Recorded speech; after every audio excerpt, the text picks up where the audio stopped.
तन को स्वस्थ बनाए रखने के लिए सर्वाइकल के दोष दूर होते हैं। स्कंद चालन, मेरे कंधे बहुत अच्छे होने चाहिए, भुजाओं को नीचे करें, कंधों को खींचना है, इसमें हथेलियां खोल दें और नीचे की ओर अपनी भुजाओं को खींचते हुए कंधों पर प्रभाव देखें। और अधिक प्रभाव लाने के लिए धीरे धीरे श्वास को भरते हुए दाएं बाएं की हथेलियों को दाएं बाएं से ही ऊपर की ओर उठाएं। भुजबली ऊपर की ओर चली जाए, भुजाएं पूरी तरह खींच कर रखें। ऊपर की ओर भी कंधों पर खिंचाव को अपनी अनुभूति में लाएं। पूरी तरह खींच कर रखते हुए श्वास को निकालते हुए धीरे धीरे वापस आए। एक आवृत्ति को और दोहराएं। धीरे धीरे श्वास भरते हुए भुजाओं को ऊपर की ओर ले जाएं। कंधों को पूरा खींच कर रखना है। मेरे स्वस्थ कंधे मुझे दूसरों के ऊपर आधारित होने से रोकता है, मैं अपने कार्य स्वयं कर सकूं। धीरे धीरे भुजाओं को नीचे लाएं। धीरे धीरे कंधों की सीध तक उठाते हुए उंगलियों को कंधों पर रख दें। उंगलियों को कंधों पर रखें। आगे कोहनियों को मिला लें। कंधों को घुमाते चले जाएं। ऊपर की ओर मिली हुई कोहनियां कंधों को घुमाते हुए इसके आसपास की मांसपेशियां, कंधों की मांसपेशियां, कंधों का जॉइंट पूरी तरह प्रभाव में आ रहा है और यही प्रभाव मेरे इन कंधों को स्वस्थ बनाएगा। धीरे धीरे आगे की ओर मिलाकर रखते हुए अब ऊपर उठाइए और नीचे से खोलते हुए ऊपर से मिलाकर लाइए।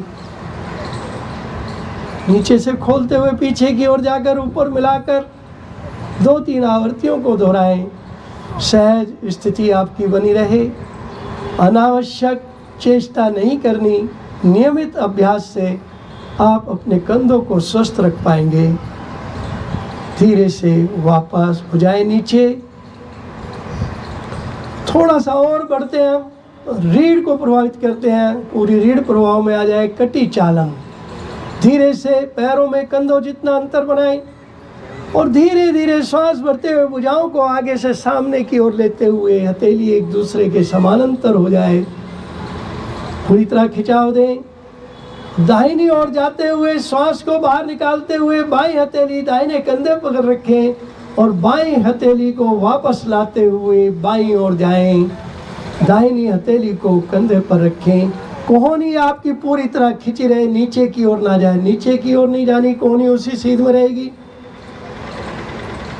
कोहनी को सीध में रखें।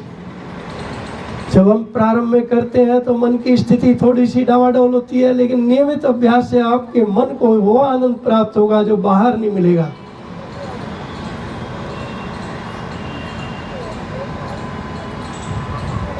करिए।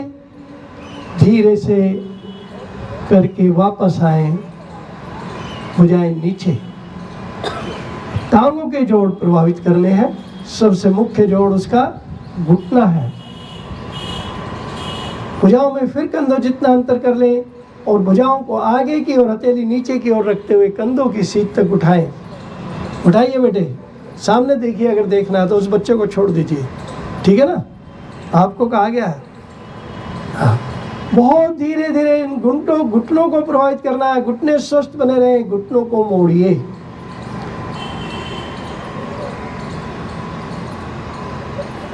कितनी अद्भुत इस परमात्मा की दी हुई मनुष्य के शरीर की रचना है कि घुटने केवल आगे की ओर मुड़ सकते हैं और कोहनियां केवल घुटने पीछे की ओर मुड़ते हैं और कोहनियां आगे की ओर मुड़ती हैं।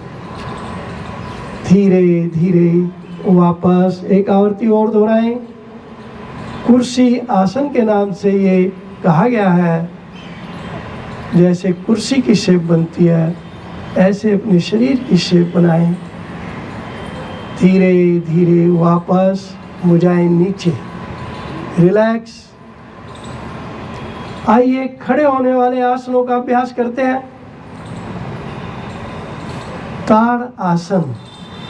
एड़ी पंजे मिलाएं, 2 इंच का अंतर बना दें उंगलियों में उंगलियां फंसाएं, गूंथ दीजिए। हथेलियों को पलटते हुए धीरे धीरे श्वास को भरते हुए भुजाओं को ऊपर की ओर ले जाएं।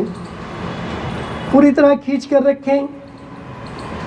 शरीर के समस्त जोड़ प्रवाहों में आते हैं। संतुलन बनने लग जाए तो एड़ियों को उठा करके धीरे धीरे एड़ियां ऊपर रोकें। रक्त संचार प्रणाली प्रवाह में आती है। बहुत धीरे धीरे एड़ियों को नीचे लाएं, भुजाओं को आगे से ही उसी प्रकार नीचे लाएं और रिलैक्स हो।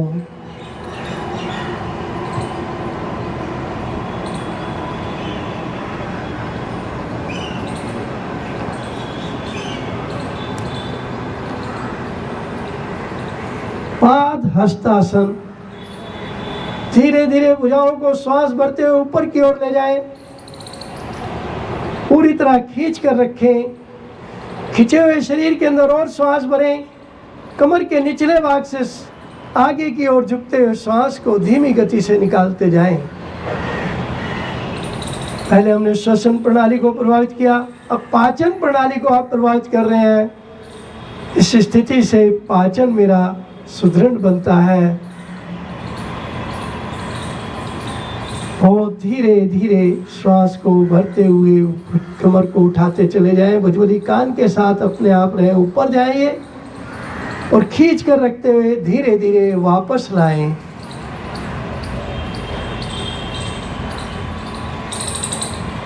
फिर श्वसन प्रणाली को प्रभावित करने के लिए अर्धचक्रा आसन। हथेलियों को उठाते हुए पीठ के पीछे ले जाएं, अंगूठे उंगलियां आगे की ओर और श्वास को भरते हुए ठोड़ी को ऊपर की ओर उठाते हुए कमर को पीछे की ओर झुका दें। ध्यान रखें, जिनको हर्निया का दोष है वो कुछ दिन थोड़ा करें, कम करें, सावधानी पूर्वक करें और धीरे धीरे वापस आए। आपके हृदय की आर्टरी कोरोनरी प्रभाव में आई। अब मुझे रीढ़ से निकलने वाली दाएं बाएं की जो मांसपेशियां हैं उनको सशक्त बनाना है, स्वस्थ बनाना है और रीढ़ को स्वस्थ बनाना है। त्रिकोण आसन। पैरों में लगभग 3 फुट का अंतर बन जाए। भुजाओं को खींच कर रखें। दाहिनी टांग के पंजे को बाहर की ओर निकाल दें। दोनों हाथों को दाएं बाएं से ऊपर की ओर उठाएं, अंगूठा उंगली मिला रहे और धीरे धीरे दाहिनी बगल से नीचे की ओर झुकते चले जाएं। हथेली सामने की ओर हो, गर्दन को घुमाते हुए धड़ को इस प्रकार से स्थिति में रखें कि हथेली से ऊपर जो आपकी उंगलियां हैं उनके भी पोरवे दिखने लग जाए। एक दिन गर्दन को घुमाइए ऊपर की ओर।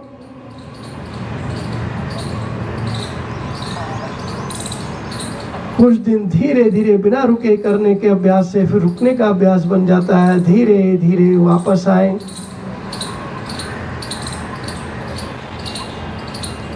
CYP common yoga programme. भुजाओं को धीरे धीरे नीचे लाएं, विश्राम करें। अब इसी को बाईं ओर से भी करना है। बाएं पैर के पंजे को बाहर निकालें, भुजाओं को धीरे धीरे फिर कंधों की सीध तक उठाएं, अंगूठे उंगली मिले रहे। सामने आप देख भी रहे होंगे, आपके अंगूठे उंगली क्यों नहीं मिल रहे, सामने देख करके करिए। और धीरे धीरे बाएं बगल पर झुकते हुए बाएं हाथ की हथेली पैर के पंजे के पास आसन पर आ जाए। पंजे के बाहर की तरफ आसन पर आ जाए, आगे की तरफ नहीं। गर्दन को घुमाते हुए अपनी आंखों को खोल करके उंगलियों के पोरों को देखने का अभ्यास करें।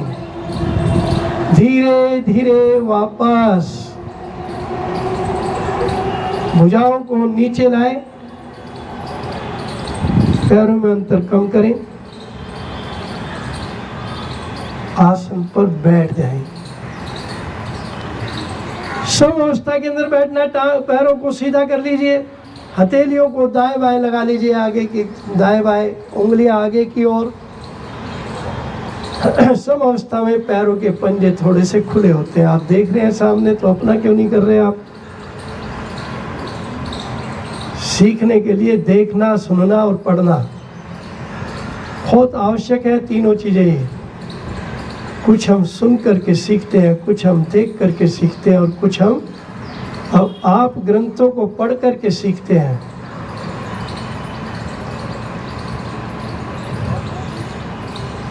भद्र आसन, भद्र आसन से सज्जनता आती है, जड़ता आती है, यानी रुकने का अभ्यास बनता है। इससे हम आसनों में रुक नहीं पाते ना, उसमें रुकने का अभ्यास बनेगा आपका यदि आप भद्र आसन की स्थिति को सही करेंगे।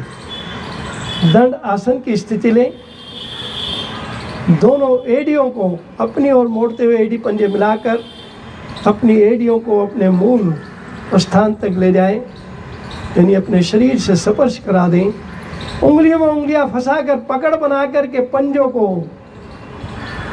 उंगलियों में उंगलियां फंसाइए पहले, और फिर दोनों पैरों के पंजों को अंदर लेकर के पकड़ बनाइए। इस पर कमर गर्दन को सीधी रखिए, कंध घुटनों को नीचे की ओर जितना दबा सकें उतना दबा कर रखें। आप देखेंगे धीरे धीरे आपके आसनों में रुकने का समय बढ़ जाएगा। ये आज तो CYP है, कॉमन योग प्रोग्राम, कॉमन आम आदमी के लिए।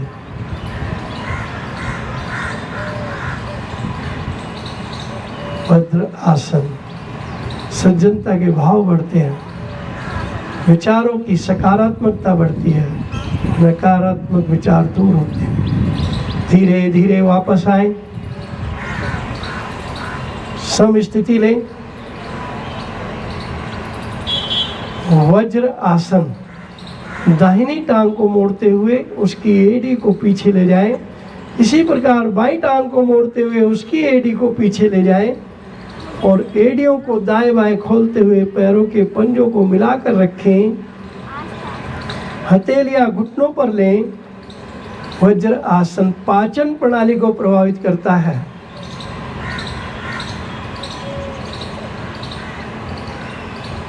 और उष्ट्र आसन, अर्ध उष्ट्र आसन, धीरे धीरे घुटनों के बल खड़े हो जाएं, घुटनों में अंतर बनाएं, पैरों के पंजे भी उसी अनुपात में खोल दें, हथेलियों को पीछे ले जाएं, उंगलियां नीचे की ओर। श्वास भरते हुए अपनी ठोड़ी को, कंधों को उठाते हुए पीछे की ओर ले जाएं।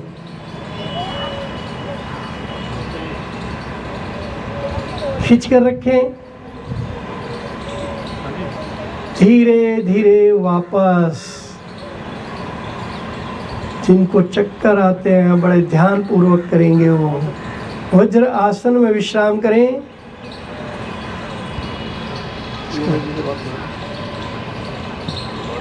जी नमस्ते जी।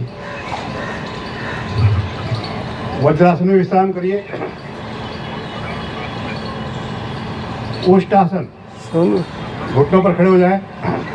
आज घुटनों में अंतर बना लें। अंबेडकर कॉलेज पे आ जाना, फिर आप वहाँ रुक जाना। लेटे हुए ठीक है।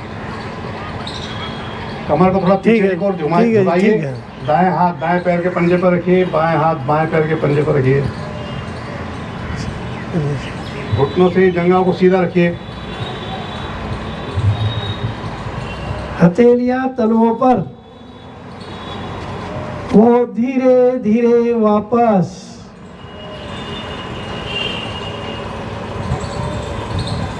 वज्र आसन में विश्राम करें।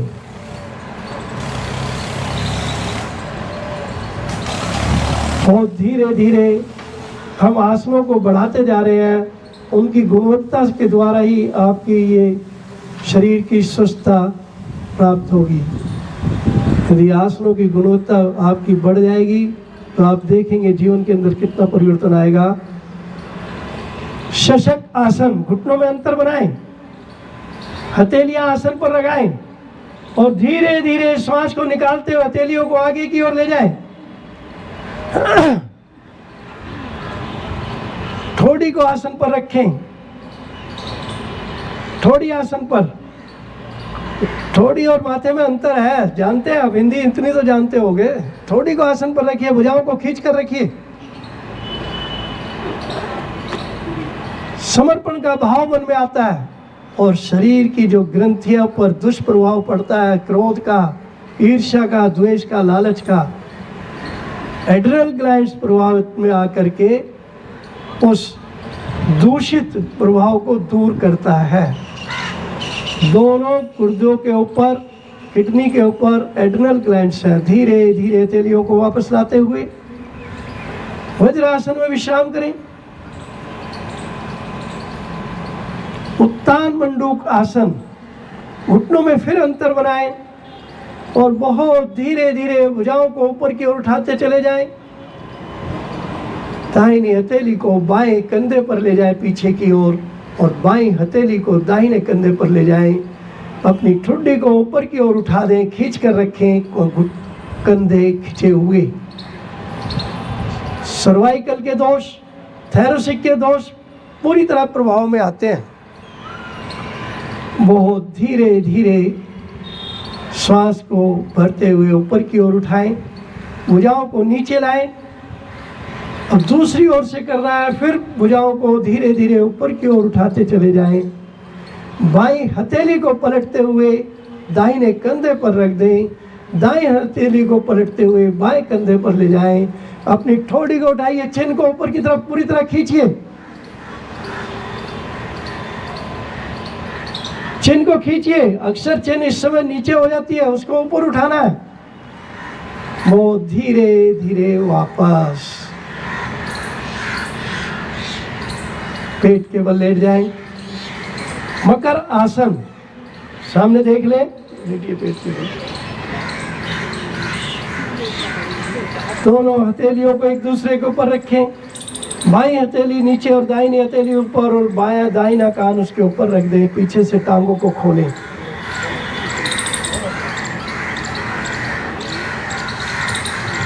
मेरे रीढ़ के दोष के अंदर बहुत अच्छा प्रभाव मिलता है। बहुत धीरे धीरे हम नियमित साधना से इसका लाभ ले पाएंगे। 21 जून तो IY डे जो कल है, वो तो अंतर्राष्ट्रीय योग दिवस की ओर प्रेरित करता है आपको, लेकिन करना तो 365 दिन होगा। भुजंग आसन, एड़ी पंजे मिलाए, भुजाएं आगे की ओर खींच दें। दोनों हथेलियों को कंधों के दाएं बाएं जमाएं। कोहनियां खड़ी रहेंगी इसमें। दोनों हथेलियों को जमाइए कंधों के दाएं बाएं। थोड़ी सी कोहनियां नीचे आएंगी। माथा आसन पर रखें और श्वास को निकालते हुए थोड़ी को ऊपर की ओर उठाएं और श्वास भरते हुए सीने को उठाते चले जाएं। कोहनियां हल्की सी नीचे की ओर आए। जी नहीं, इतना नहीं उठना, कम उठना। पेट को दबाइए नीचे, पेट को नहीं उठाना, पेट दबा कर रखना। गर्दन को उठाइए और सीने को उठाइए केवल। पीछे से टांगे मिलाकर रखिए। रोज के अभ्यास से बहुत सरल लगने लगेगा आपको। धीरे धीरे वापस हथेली एक दूसरे के ऊपर रखते हुए मकर आसन में विश्राम। अब बाईं हथेली ऊपर रख लें और बायां कान उसके ऊपर रख दें। पीछे से टांगों को खोलकर विश्राम करें। भुजंग आसन के करने से मेरे रीढ़ के दोष दूर होते हैं और रीढ़ ही पूरे शरीर का स्ट्रक्चर का जो है, इसको पिलर कहा गया है। शरीर का पिलर क्या है? रीढ़ है। शल्भ आसन, जिस प्रकार हमने अपने भुजंग आसन के अंदर आगे से धड़ को उठाया था, उसी प्रकार अब टांगों को हमें उठाते हुए नाभि तक का भाग उठाना है।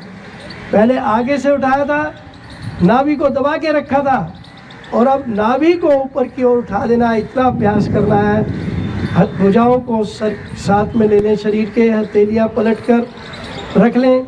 यदि आपको कठिनाई है, ठोड़ी को आसन पर रखें और हथेलियों को पेट के नीचे, जंघाओं के नीचे ले जाएं और कोहनियों को पेट के नीचे। एड़ी पंजे मिलाएं, पंजे ताने और धीरे धीरे भरते हुए श्वास ऊपर की ओर उठा लें। उठाइए दोनों मिली हुई टांगों को,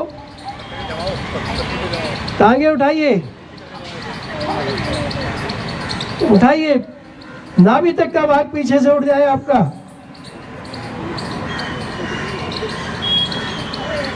प्यारे बच्चों, लगभग आपकी ग्रोथ तो पूरी हो चुकी, क्योंकि जो 17-18 साल के बच्चे हैं उनकी ग्रोथ पूरी हो गई।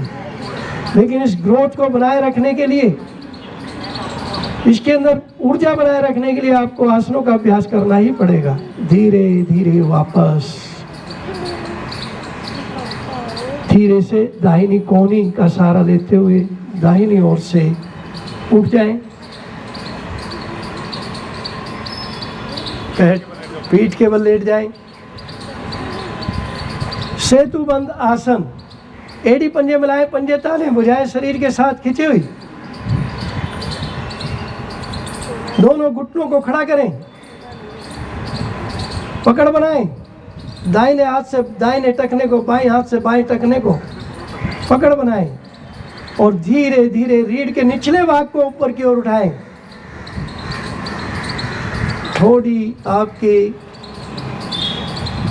कॉलर बोन से स्पर्श कर जाए इतना उठाइए, अपने मध्य भाग को उठाइए, उठाइए धीरे धीरे मध्य भाग को। पैंट को नहीं पकड़ना, टखने को पकड़िए, खींच कर रखिए भुजाओं को भी। धीरे धीरे वापस, टांगे सीधी करें, विश्राम लें। सेतुबंद आसन के करने से मेरे शरीर के जो सबसे ज़्यादा कड़ापन जहाँ आता है वह दूर होता है, और वहाँ के जो अंग है रिप्रोडक्टिव ऑर्गन्स, यूरेथ्रा, यूट्रस सब प्रभाव में आ जाते हैं, और पुरुषों का प्रोस्टेट ग्लैंड्स। उत्तान पाद आसन, एड़ी पंजे मिलाएं, पंजे ताने, भुजाएं शरीर के साथ खींचकर आसन पर रखें। भुजाओं को, हथेलियों को खींचिए भी नीचे की ओर, अपने हथेलियाँ खींचिए और बहुत धीरे धीरे एड़ियों को 1 फुट तक उठाकर रुक जाएं। आप समझ सकते हैं 1 फुट कितना होता है, उससे ज़्यादा मत जाइए, कम जाइए, 1 फुट पर रुकिए। बवासीर, भगंदर, पाइल्स जैसे रोग दूर होते हैं। खींच कर रखिए। 1 फुट से ज़्यादा उठेंगे तो फिर दूसरी जगह प्रभाव पड़ जाएगा। जिस लाभ के लिए हम इस आसन को कर रहे हैं उससे वंचित रह जाते हैं। धीरे धीरे वापस। अर्ध हल आसन कॉन्स्टिपेशन को दूर करने वाला आसन है। पुरानी से पुरानी कवच को दूर कर देता है अर्ध हल आसन। एड़ी पंजे मिलाएं, पंजे ताने, भुजाएं शरीर के साथ खींच कर रखते हुए बहुत धीरे धीरे अपनी एड़ी और पंजों को आकाश की ओर ले जाएं। 90 डिग्री पर ले जाकर रोक दें, रुकें।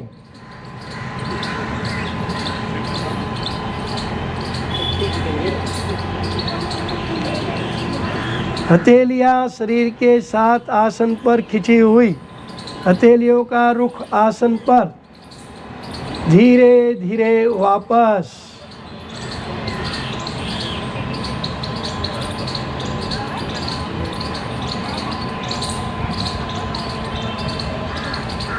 पवन मुक्त आसन, एड़ी पंजे मिलाए, शरीर के अंदर दिन भर ये जात पर क्रिया करता रहता है। अंदर की जो मशीनरी है वो विश्राम नहीं करती, रक्त का भ्रमण होता रहता है, श्वास का आवागमन बना रहता है और दूषित वायु बन जाती है। उसको बाहर निकालने के लिए पवन मुक्त आसन वात प्रकोप को दूर करती है, जोड़ों के दर्दों को दूर करती है। एड़ी पंजे मिलाए, पंजे ताने, घुटनों को खड़ा करते हुए सीने की ओर लेकर आए।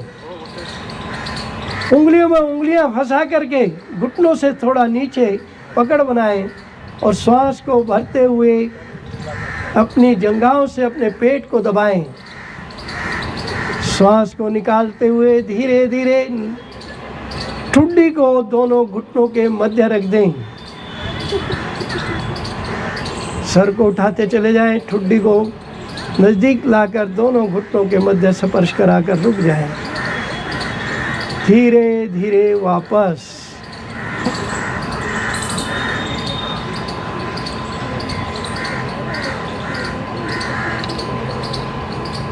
विश्राम करें। शव आसन, शव आसन का प्रभाव पूरे शरीर पर पड़ता है।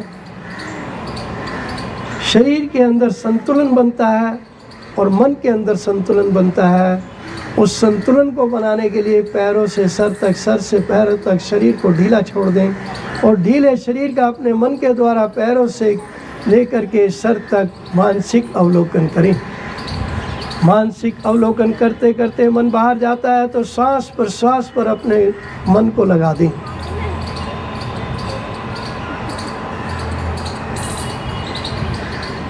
धीरे धीरे दाहिनी करवट का सहारा ले उठ बैठें।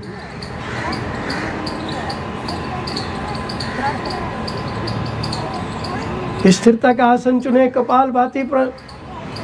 कपालभाति के करने से अंतर की शुद्धि होती है और मेरा मस्तिष्क चमक जाता है। कपाल बोलते हैं मस्तिष्क के भाग को और भाति बोलते हैं चमकने को। जैसे बर्तन को रगड़ करके साफ कर दिया जाता है वो चमक जाता है, इसी प्रकार से हमारा मस्तिष्क भी अंदर से चमक जाए।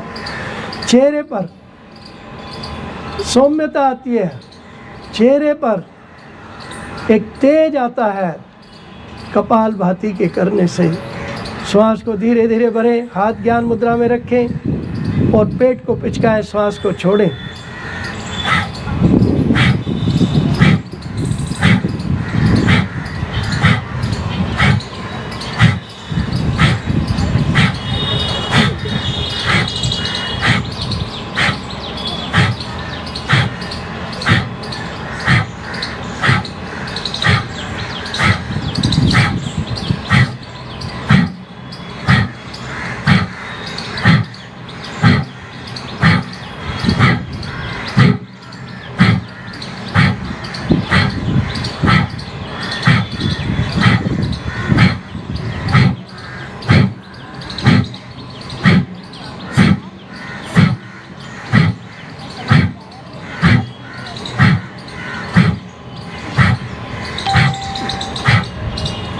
शांत।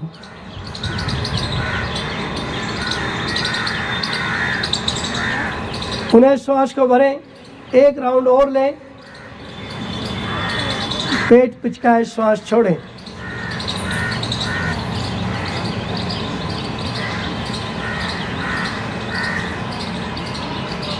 आंखें बंद करके करो।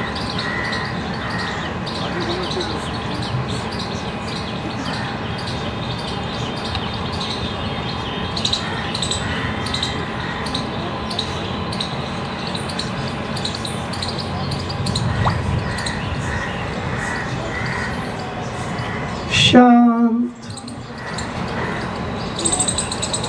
प्राणायाम, प्राण किसको बोलते हैं? ऊर्जा को बोलते हैं। हमारे शरीर की ऊर्जा संतुलित भी हो और बनी रहे इसके अंदर ऊर्जा। ऊर्जा का विस्तार कर देना ही प्राणायाम है। प्राण का विस्तार करना, अपने शरीर की ऊर्जा को विस्तार देना। अनुलोम विलोम प्राणायाम। प्राणायाम मुद्रा बनाएं, आंखें खोल करके देखें। अंगूठे के साथ की दोनों उंगलियों को मोड़ दें और अंगूठा और उंगली धीरे से कलाई और कोहनी को वहीं पर घुमाते हुए नासिका मध्य में आ जाए। बाएं ओर से धीरे धीरे श्वास को भरते चले जाएं। दाहिनी ओर से धीरे धीरे फिर श्वास को बाहर निकालना है। सहज स्थिति बनी रहे। श्वास को अधिकतम भरना, अधिकतम निकालना। नाड़ी शोधन प्राणायाम भी इसी को कहते हैं। अनुपातित श्वास को भरना, अनुपातित श्वास को निकालना। भरे हुए श्वास को रोकना, निकाले हुए श्वास के बाद भी रुके रहना नाड़ी शोधन की अवस्था कहलाती है। आवृत्तियों को दोहराएं।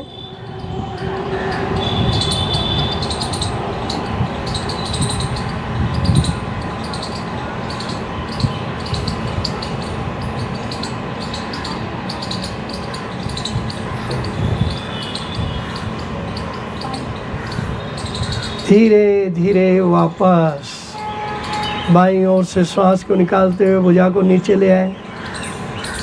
एक कॉमन यानी मिनिमम कार्यक्रम आपको दिया जा रहा है, इससे धीरे धीरे आपको आगे बढ़ना है। शीतली प्राणायाम ग्रीष्म ऋतु का प्राणायाम है। शरीर को ठंडक प्रदान करता है, भूख और प्यास पर नियंत्रण करता है। शीतली प्राणायाम केवल और केवल गर्मी के मौसम में करें। शीतली प्राणायाम उनको नहीं करना जिनकी कफ की तासीर है, जिनका कफ बढ़ा हुआ है, उसको ध्यान रखना। बहुत धीरे धीरे अपने शरीर को सीधा रखिए और मुख को खोल, जीभ को नालीनुमा बनाकर जीभ का थोड़ा सा भाग होठों के ऊपर आ जाए। इस नाली में से धीरे धीरे श्वास को अंदर भरे मुख के द्वारा, जीभ से स्पर्श करता हुआ श्वास अंदर गया, इसको रोकें, होठों को बंद कर लें, ना रुका जाए। धीरे धीरे श्वास को नासिका से बाहर निकालें। ऐसे ही 3-4 आवृत्तियों को दोहराते चले जाएं।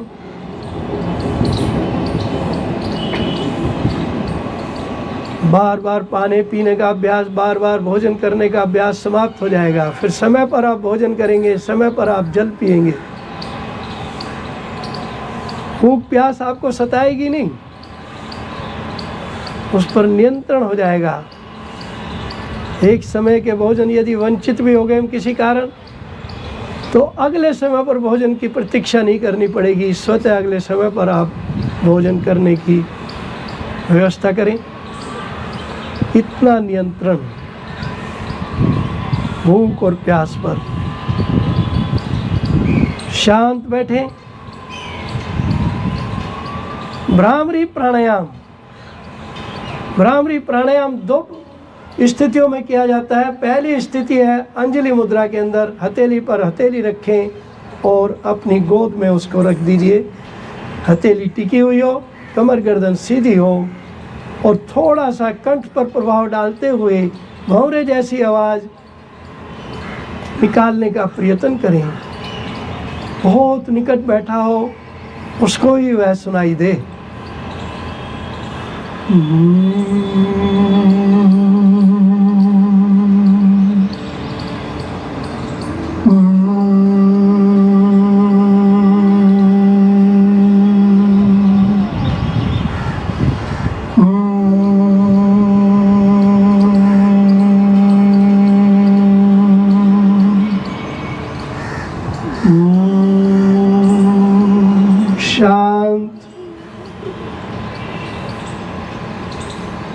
भ्रामरी प्राणायाम की दूसरी हम जो स्थिति में लेते हैं वह है षणमुखी मुद्रा की स्थिति। पहली उंगली पलकों पर, दूसरी उंगली नासिका के उठे हुए भाग पर, तीसरी उंगली नथुनों के पास होठों के ऊपर, चौथी उंगली होठों के नीचे, कोहनियाँ कंधों की सीध में दाएं बाएं, अंगूठों से कान बंद करते हुए श्वास भरते हुए भंवरे जैसी आवाज़ का गुंजन करें। 3 आवृत्ति लेकर के शांत हो जाए।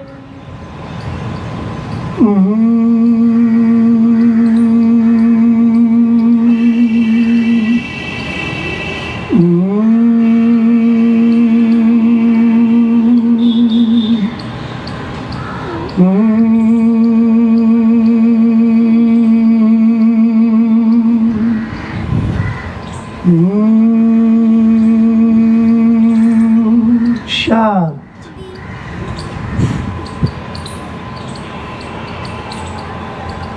ध्यान। किसी भी विषय पर चिंतन और मनन करने को ध्यान कहते हैं। मन ही मन उसका चिंतन करते हैं। बहुत बड़ी बड़ी योजनाएं पहले मन में ही बनती हैं, उनको पूरा करने के लिए उनका चिंतन किया जाता है। तो उच्चतम कर्मसु कौशलम हमारा बनने लगता है। प्रत्येक कर्म मेरा कुशलता पूर्वक पूरा हो। ध्यान का अभ्यास। आंखें बंद, पूरी तरह से आंखें बंद रखें और हाथों को ब्रह्मंजलि मुद्रा में भी रख सकते हैं, ज्ञान मुद्रा भी रख सकें।